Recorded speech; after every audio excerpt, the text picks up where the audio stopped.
welcome to the Cult Connections Review Show. I'm your host, Ian Graham. In every episode, I will be joined by a guest to review what's new in the world of film and TV. So whatever takes my fancy, hopefully takes your fancy too. Come and join us on the Cult Connections Review Show.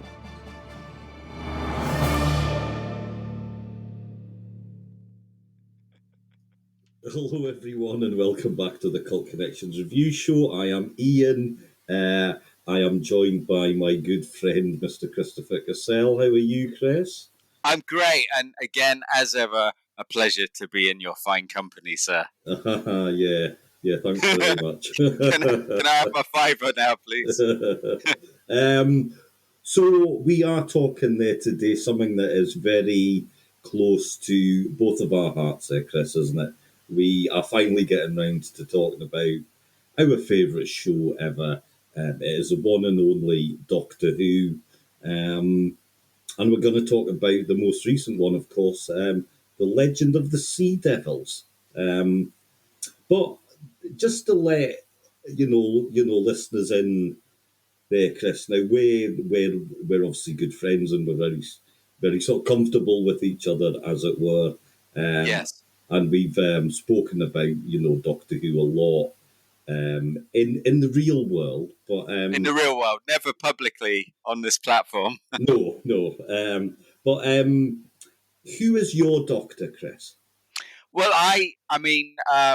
my first memory of the show was a trailer, actually, for the Colin Baker Trial of a Time Lord season. And I remember that model shot of the TARDIS spinning down into the space station. But my very first proper kind of watching an episode in full would have been Time and Rani Part 1, which makes Sylvester McCoy my Doctor. And I'm a huge fan of that era of the show, and I was lucky enough to be able to work on the DVD release from it way back when, which in turn carried on to the Blu-ray set. So it's been great to, my first memory of the series of, I was going to say Colin Baker regenerating, but it was actually Sylvester in a curly wig. It was, yeah. Due to reasons which are probably too long to go into on this review show. But so that era of the series was mine, and it wasn't until after that ended that I was actually aware that other Doctors existed. Mm-hmm. Yeah, that is, yeah, I know, and that's it, and of course, and I mean, as we know, I am slightly older than you, so for me, slightly, yeah, slightly. So for me, Tom, the Baker was my first Doctor. That's who I remember watching first. But I think what captured my imagination a lot, and I know that there are a lot of fans, certainly around my age, will they remember this, was the 5 faces of the Doctor Who, which broadcast stories from the five their Doctors as they were at that time. And so being a youngling, was this for the 20th anniversary of the show? They decided to repeat them. Was that the idea? No, it was slightly before. It was about the time of the regeneration. So what was that? 81, wasn't it? Yeah. Oh, yeah. So a fair bit earlier in that case. Yeah. Yeah. So, and I of course was they're taken by the third Doctor, Mr. John Pertwee, who was absolutely my favourite. I absolutely a legendary showman and performer. Mm-hmm. The action, the Doctor. He was. He was, yeah. A lot of people compare him. He was like the Bond of Doctors because he liked the gadgets and he was all about the action and would jump on a hovercraft and he had Bessie is Roadster and the Whomobile, and I'm sure you can. Did he not fly a gyrocopter or something He as well? did, yeah. Oh, yeah, yeah.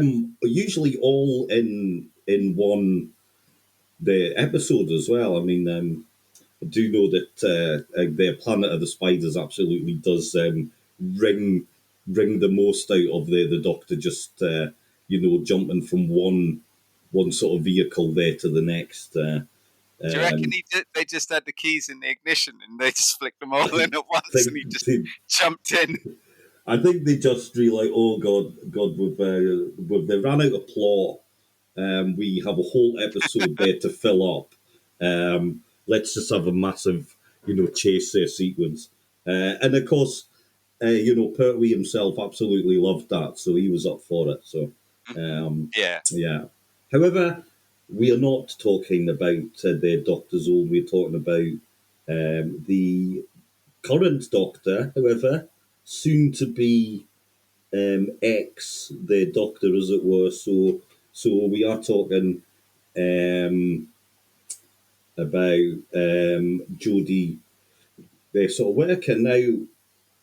Just Eucas. Now I've enjoyed her the sort of performance a lot. I've enjoyed her, Doctor. But I can't really say I've enjoyed her era as a whole. What's your thoughts about that? Yeah, it's a tricky one. Because there's some episodes that I have enjoyed, and I particularly liked I quite liked the Flux season that Mm-hmm. we had, which had the continuing evolving story um like a story arc for a few episodes. That was last year, wasn't it? Or was it even the year before? The pandemic has kind of confused me, But Yeah. I it's a tricky one because I feel, yeah, it does feel slightly that there's something lacking. I do enjoy Jodie's performance. I think maybe it feels to me that perhaps the writing of her particular Doctor, and it's like she's still finding her feet at this Mm, stage, by the way it's written. Whereas normally, previous Doctors have um, kind of had a hazy regeneration period, and then they're kind of, you know, into their character, and yeah. that develops. And even with the appearance of a potential past or future Dr. Joe Martin, she appeared on the screen fully formed, and I Mm-hmm. just feel like, slightly we're not getting um, Jodie at her full, Yeah. perhaps. Um, I'd say. I think, and I feel that having enjoyed the Flux season, um, I feel that maybe Legend of the Sea Devils, which this Easter special, which is just recently gone out, perhaps takes a bit of a step backwards. Perhaps. Yeah. I I do have issues with the era as a whole, as certainly Chris. I've certainly been very vocal about this. So, um, and the Doctor Who very much relies and is driven by its their showrunner, as they're called. These days. So, Chris, the Chibnall. I'm quite sort of disappointed in his run overall. I found the first two seasons, um, what were good about them, and I will say this: there have been some really good bits. So the characterizations I've actually really enjoyed. The TARDIS crew, I think, has been really well sort of fleshed out. These are they're sort of believable, characters. I have liked seeing their sort of story, Yeah, they've but definitely got depth, haven't they? yeah, definitely. However, the stories themselves, the plots are in the first two seasons, I found them really lacking and very sort of threadbare. Like there's often hardly anything sort of going on in them. And then with the flux, it was almost like, whoa, right, let's actually cram far too much things into the story and make it really, really complicated. So you think it's gone almost the other way Yeah, after that yeah, those initial seasons? yeah, Yeah. yeah, and there hasn't really been a balance there at all. And yeah, I don't find it hugely sort of satisfying. So, although I did enjoy the flux, or I enjoyed bits of it. It was very epic. Um, and but yeah, it's overall I haven't really liked it. You you make your description is like how I find when it's been a while and I visit the Golden Arches and have a cheeseburger and I devour it. I think it's the best thing ever. And then after a while, I just feel a bit cheap and nasty, and it's left a nasty taste in my mouth. You know. I mean, despite any sort of criticism, I love the fact that we do have Doctor Who on our screens, um, and we are about to get a new Doctor. It's a new sort of team, as it were, except it's an older team as well. But Yeah. I mean, that's the thing. So as we talk officially, the television adventures are still ongoing up till August for a final send off for Jodie's Doctor. But I mhm, suppose as we speak, it's quite possible that the new Doctor is currently filming, or at least quite, in rehearsals. yeah. I haven't. You Chris, avoid all their spoilers as much as you Yes. can. Uh, I am very, very, very lazy when it comes to this as well. So I've heard nothing, so I know nothing. Um, I would like to see another female doctor. I want that to keep on going. Um, Definitely, yeah. yeah, I think that would be an excellent idea. yeah, At least for another regeneration or two, and then we can yeah, just mix it up again. You yeah, know, mix it up a bit alternately. hmm Um, yeah, but yeah, it has very much. I think this era of the show has very much divided people. I quite enjoyed it. I mean, I must admit, when it comes to criticizing any element of Doctor Who, I find it quite difficult.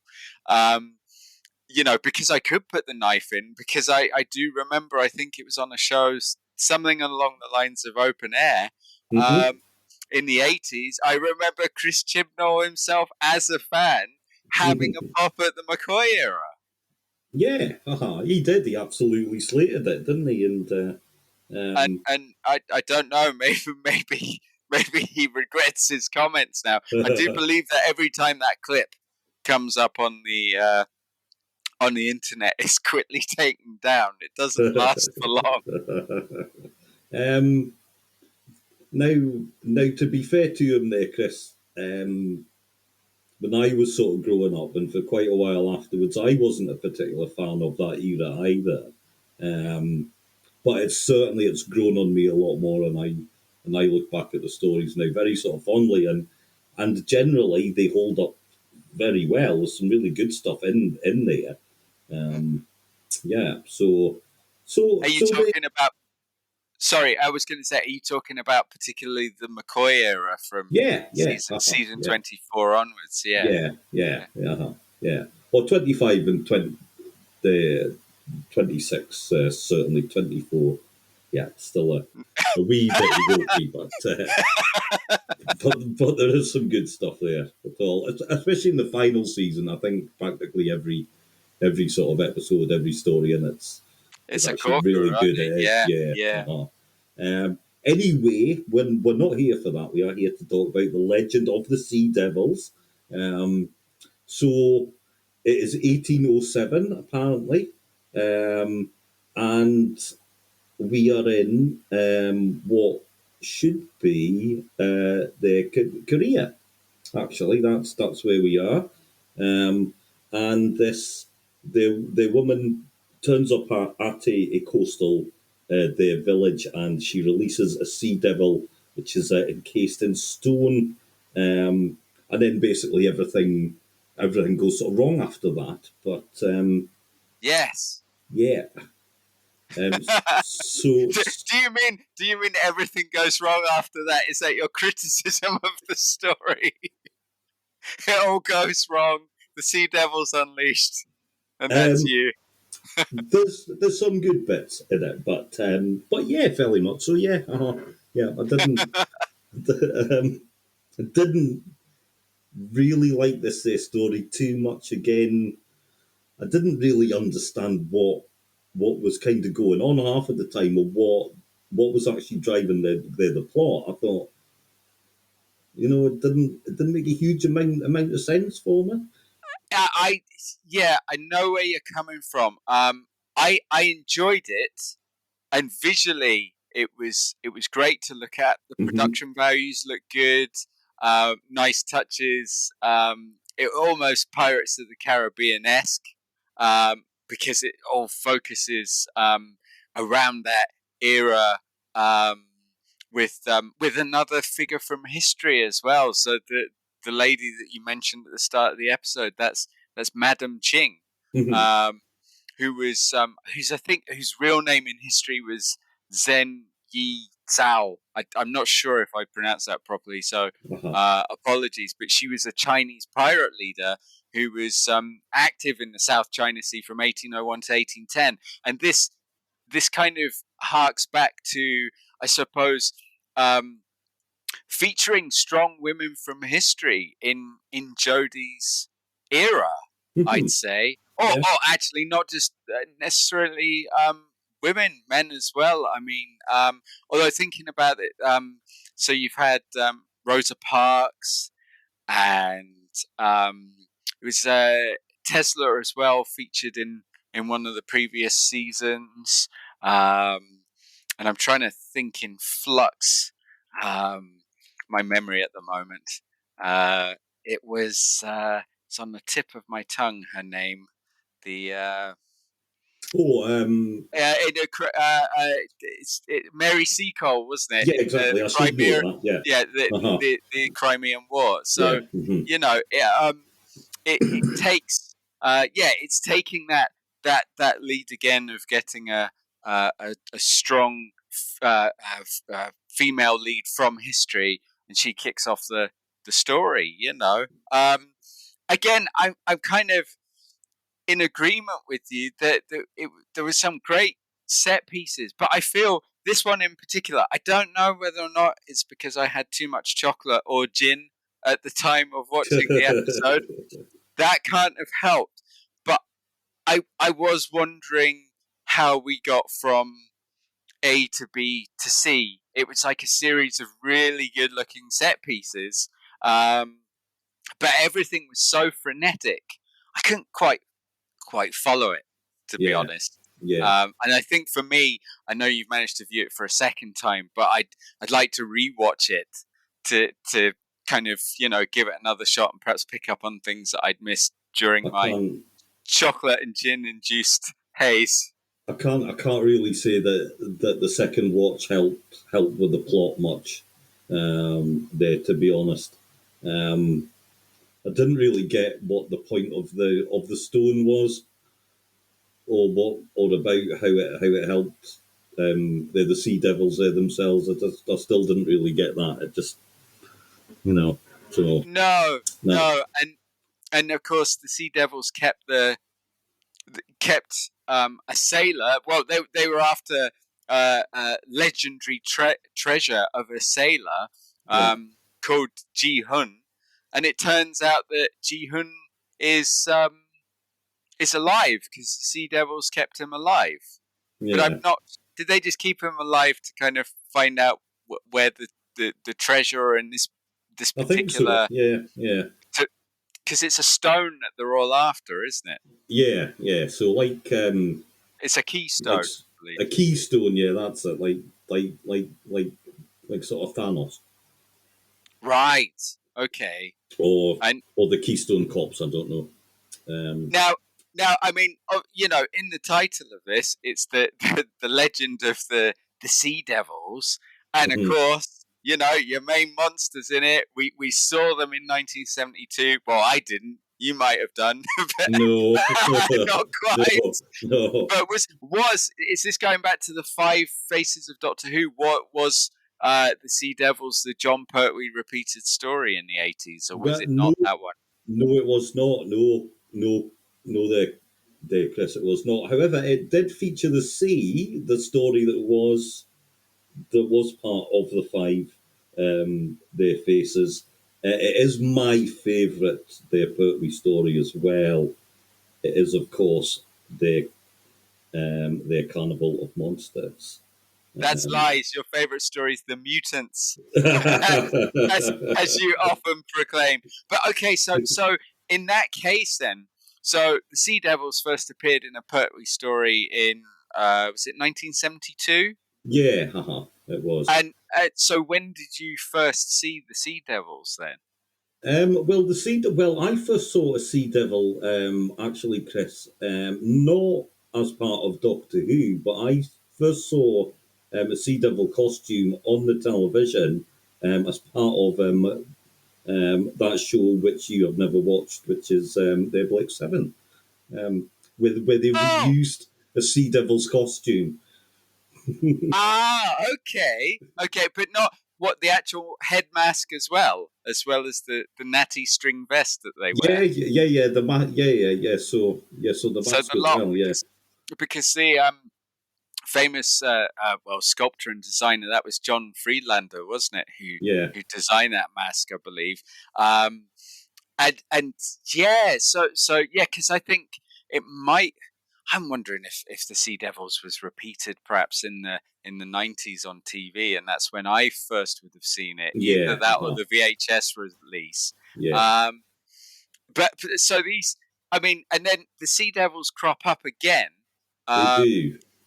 but you're looking at another what more? Well, it'd be more than 10 years later, wouldn't it? Because it's I think it Eight, was January '84.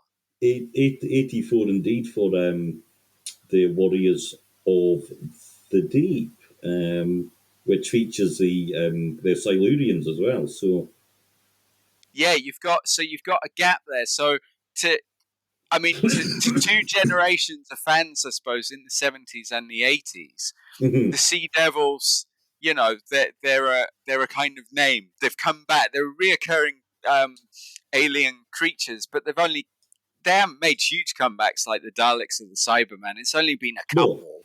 yeah, Um, but for fans of a certain age, this title promises much, and the appearance of them. I think they look brilliant. It's did you? Robert Alsop. Yeah, I really enjoyed it. Uh, Robert Alsop's creature design. I thought they looked quite faithful to the Sea Devils characters. Did you oh, I not? thought they did. Yeah, I just thought they were a bit too mask-like, which by modern standards. So it still kind of looked like a rubber suit. Um, See, I thought it was faithful to the original design, but then maybe, perhaps, from your point of view, then it's a kind of case of be careful what you wish for, yeah. because, for example, I know that when the series first came back in 2005, they put the original Doctor Who theme from the 60s with the modern title sequence. And they were like, Mhm. oh, well, it doesn't quite work. We need something else. It's not kind of bombastic enough. It's not quite selling it anymore. Yeah. And I wonder whether, because I actually preferred going to other Doctor Who monsters, the Zygons. I prefer the original iteration and the look of them. But I do wonder if perhaps one of them turned up on screen now in that form. Would it kind of hold up, or is it just work in the Yeah. context of the Yeah. story and the era? Yeah. Oh yeah, very much so. I think so. I think as well with Doctor Who fans of sort of classic Who, or fans of more vintage sort of television. Um, is that you do let things go. You know, their imagination is able to make up for what Yeah, to is. fill in the gaps. Yeah, Yeah, to for the potential shortcomings of budget yeah, on TV at the time, yeah, which I didn't think was an issue this time round. But I get where you're coming from. You yeah. know, That, they were vocal. Well, one of the Sea Devils was yeah. vocal, and I had no idea who it was until I read up on the episode afterwards. Are you aware of who Um, played the lead Sea Devil? I must admit, my research has not gone that far. So, Okay, so you remember Cavanista, the dog character oh in yeah, Flux? haha, yeah. It was the same actor. Ah, all right, okay. So So, there you go. It is was this Craig Ells, is it? Is the Chief Sea Devil, I think he was. all right? Hey, Creek Charles. Craig Charles. But it's yeah, I think that the initial thing is it was like a big sugar rush, Yeah, and I'm still not entirely sure what happened. And I feel like even with Flux, there was more room to breathe. It was busy, but it had its, and also um, at the end of the last story that we had in New Year, the Dalek story, um, Yaz reveals her love more than in a platonic way of uh-huh, the Doctor, yeah. which I think is a great thing to have on TV, but give it a bit more time. I feel like It's it was rushed in. There wasn't a natural no, development. I almost I loathe to use the word shoehorned a bit, but given we've only got a final episode and it's yeah, appeared in the you know with only 3 to go, that's yeah, uh-huh. I, it's not enough time to develop things like no, that. I think it and should have appeared earlier. Now that might be that it could be the case. It was the pandemic caused issues. Maybe things weren't developed as much as they could have been in terms of what you've got in the serial. Although, like you said, Flux was quite crammed already. yeah, So maybe yeah, it could have uh-huh, been pruned a bit to develop that strand. yeah. Um, but no, you're right. It does feel rushed, and and you're right. That is a shame because I think we've seen, obviously a parallel with say the 10th, the Doctor and sort of Rose. We've had that Yeah, story. Even going back to my favourite, the Joe mutant. Grant was absolutely in love with the Doctor, and Yeah, there was. I suppose in what's termed as the classic era now, it wasn't an out and out, you know, no, um, relationship in that no, sense. And that only came into, really the first signs of any sexuality, I'd say, for the Doctor would have been in the Paul McGann TV movie where that kiss mhm, happens for the first time. And yeah, even then, it's argued that Grace, the Doctor who's looking after him, kisses him rather than it the other way round, yeah, But that, in a yeah, way, paved the way for another dimension to the character, which is kind of carried through. But yeah, I just wish there was a wee bit more time for it, you know. yeah, definitely. Me too. Um, I think we have sort of touched on the plot, and it was the long in a fun way, Hmm. but without any real sort of substance. There was a great big sort of kaiju type sort of monster. Um, I there that enjoyed we that, had. and I Yeah, loved the visual of it capturing the TARDIS yeah, as well. I thought yeah. that was very good. My disappointment is, of course, the famous scene in Warriors of the Deep in 1984. You had Ingrid Pitt, famous Hammer horror actor, karate chopping a creature called the Myrka. Now, essentially, for those of you not familiar with the story, you should seek this clip out, if nothing else. But she karate chops the Myrka. The Myrka is essentially a sea devil pantomime horse. And I was hoping that the kind of kaiju creature was going to be was referred going to to be as the a Myrka. Myrka, a Yeah. big Myrka. Alas, not. No. Talking about the references, Chris, I did have a disappointment with them. There was no I guess sort of clangers there reference that would have been really nice. Oh yes, of course. Yeah. So I would have. I was going to say, I noticed. I'm not sure you have. Um, in the original Sea Devil story, and one of them walks into a minefield, and the Doctor holds up his sonic screwdriver and detonates the mines near it to scare it away, and it makes this scream. And I was so happy to hear the same scream every time a Sea Devil was downed. You heard that noise en masse. I mean, what do you think of the characterization of the Sea Devils? Because I mean, they didn't appear that violent originally, and No. this especially the one that breaks out of the stone statue basically massacres everyone with a lightsaber samurai sword. And that, but then there wasn't really any sort of characterization for the rest of the Sea Devils. There was only this sort of The main one. leader, Yeah, yeah. so there wasn't really much going on there at all. So that it it was quite slim. I mean, it was the 50 minutes. I mean, in classic Q. I mean, the Sea Devils is a six-parter, so I mean that's a lot of room. There's a lot of To breathing space there. yeah, Yeah, yeah, there is. So so we didn't really get that. I think you know, Warriors of the Cheap is thankfully 4 episodes. but even then, that runtime, you know, even on a par with other Doctor Who specials, you think for an Easter special, it'd be an hour. Yeah, yeah. You know, that might have given it a bit more. I do wonder.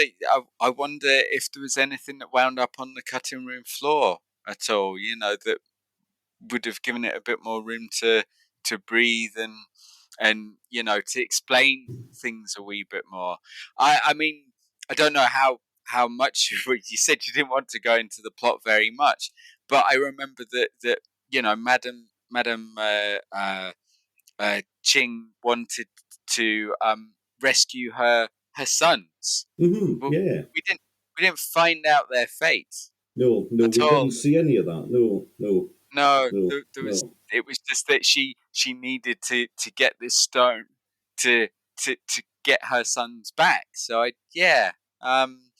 lots of perhaps loose ends that weren't quite tied up. Yeah, but plenty scope for the likes of Big their finish to Oh sort out yes, a in spin-off. Yes, in 10 years time or whatever it is to that's true. um, Anyone, that's a benefit. I mean, it's a pension plan, really, isn't it, for anyone who appears in any science fiction program now, not just Doctor Who. I mean, between the convention circuit and potential audio spin-offs and things, you're yeah, set for life, surely. yeah.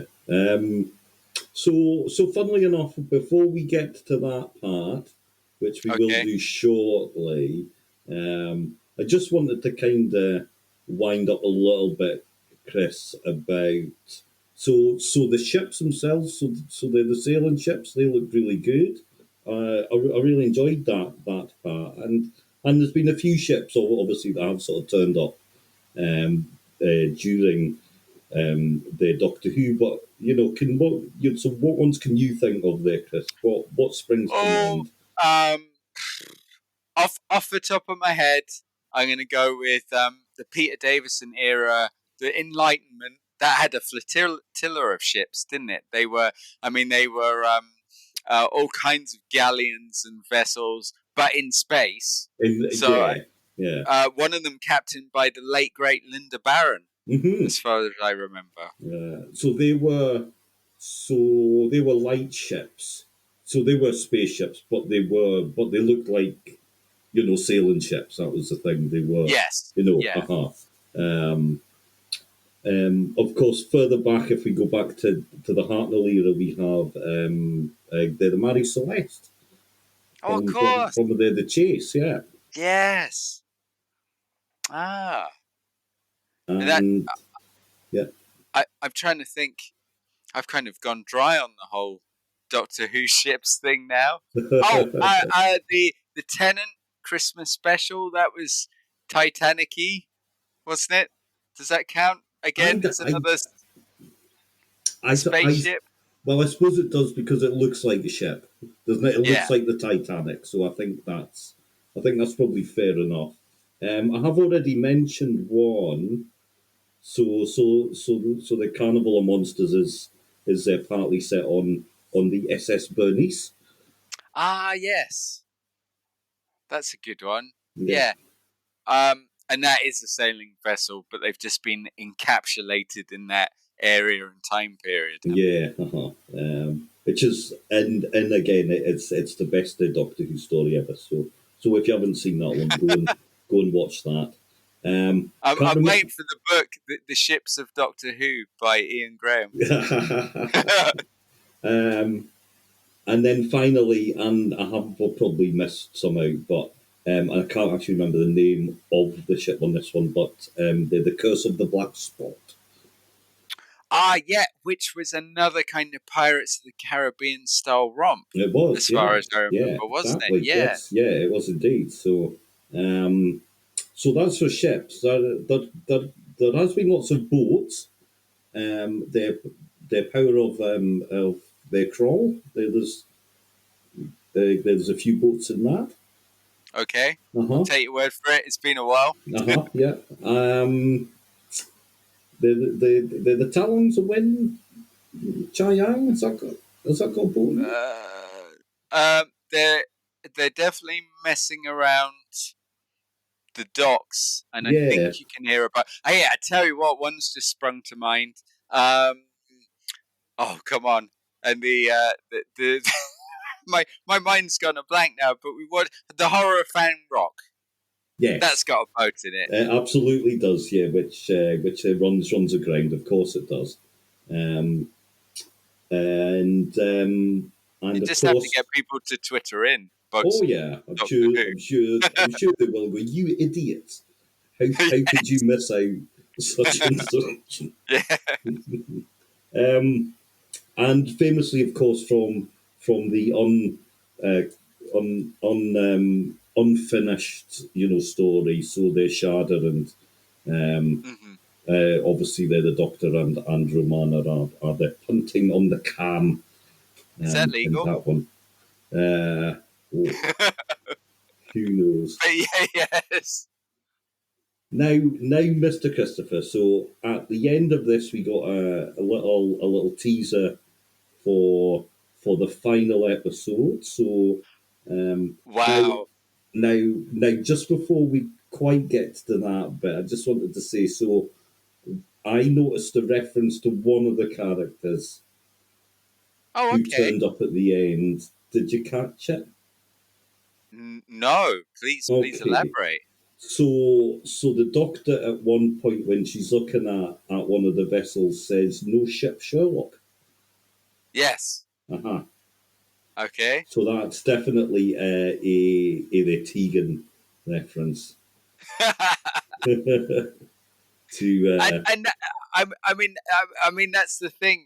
If Tegan, being an '80s Doctor Who companion who appeared in Warriors of the Deep, mhm. um, and so you have this story, and then it's the next time trailer, and of course it's Jodie's last one, and it's going to be a feature length episode in celebration of the BBC centenary later this year. They haven't decided on a date. I originally heard it was August time, but that does seem a bit daft considering November would get more viewers, essentially more viewers, and also it would be the series' 59th birthday. But it's the teaser trailer appeared to set the internet alight that evening because of what it showed. Yeah. And one of the things was, as you mentioned, Tegan, and of course, as we said, my favorite era, the Sylvester McCoy era, the companion from that, Ace, played by Sophie Aldred, Indeed, or yes. or Dorothy McShane, Dorothy, yeah. who, Yeah, who, Dorothy, which indeed. which is her name, and that was great. That was a real thrill to see them turn up in the trailer, and for a series that has essentially been incredibly secretive. I mean, almost to the point of not having enough publicity to sell the show. It's like a lot of people that are kind of casual fans. Oh, is it back? Is it on? I didn't know. Yeah. You get a very because of fear about spoilers and things like this. I mean, there's got to be a happy medium somewhere, but you do wonder what else is going to be in this story if they're revealing that Tegan and Ace are making a comeback. Who else could be? Oh. And also you know in the trailer you've got the Daleks, the Cybermen, and the Master. And that's never happened before. Not getting them all together, the Daleks and the Cybermen, Mm-hmm. yes. I mean, all right, if you're going to split hairs, thinking about it, you could argue the Five Doctors for the No. 20th anniversary, but Well, I don't think. In fact, there's one Dalek, quite a tired-looking one, who appears at the start, and that's about it. But I think yeah. this is going to be, essentially proper integration of all of them. They'll all have their plot lines in this special. Very good. So, yeah. And indeed, like I say, it was a teaser, but it did make me sit up. I was It like, did. yeah, And in definitely. fact, I feel like it's almost like it's completely overshadowed the episode itself. Yeah, yeah, I think you're absolutely right. Yeah, I think it has. It's yeah, which in a way is a bit of a shame. But it has it's been a great talking point yeah, amongst fans to have these two characters come yeah. back. What I will say, Chris. So, just if anyone is there listening, if you did pick up on a reference to the Ace, or even maybe the seventh, the Doctor during the episode, please let us know. I certainly did not get it. I didn't hear anyone say they're wicked. Um, Or didn't bilge bag, no bilge bag, no, or there was toe rag. nothing was they're blown up using the Nitro 9. So no.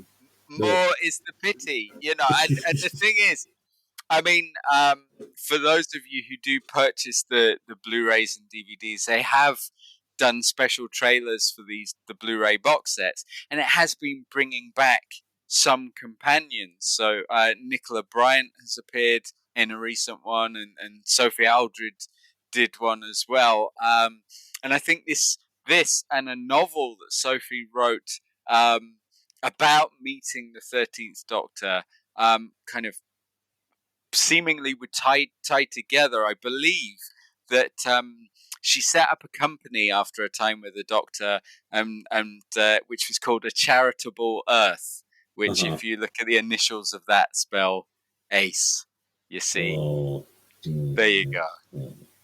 very good. Will Ace call the Doctor Professor? I hope she does. That's a very good point, Oh, actually. I hope she that does. always used to annoy me. I no, yeah, I You had know, such. I still have a big crush on you Ace, know, actually.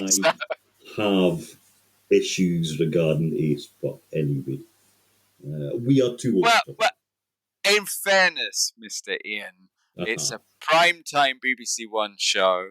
She could not use proper swear words. I know, but She should just been bleeped. I'm sure someone's done that online. When she attacks the Dalek, smashing it up with a baseball bat. if I'm honest, I was the wrong age for the Ace. So when did she come along? 88. Yeah, 87, 88. She appeared in Dragonfire in 87. Yeah, so I would have been 15, and yeah, I didn't. I was like, no, don't like you. I would have been 6, I think. Oh, shut up. So I think actually that's enough.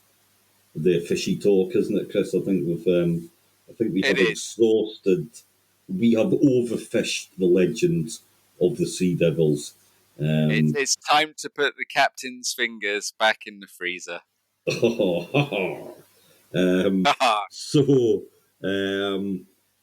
hopefully, Chris, or maybe not, I might have found someone they're better by the time the next special comes along. I would like to come back, but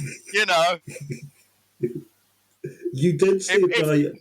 You did say prior to this one that I could have found someone else, and I did say no. That's true. That's true. That is true. Yeah. There was no one better available at the time. So anyway, Chris, no, we will see you back for the next special. Thank you. And I very much look forward to whatever that brings. So thank you, Chris. No, it's a huge pleasure to be involved, and thanks for having me on again. You are very welcome. And thanks everybody for listening. It's been wicked. And we'll see you next time.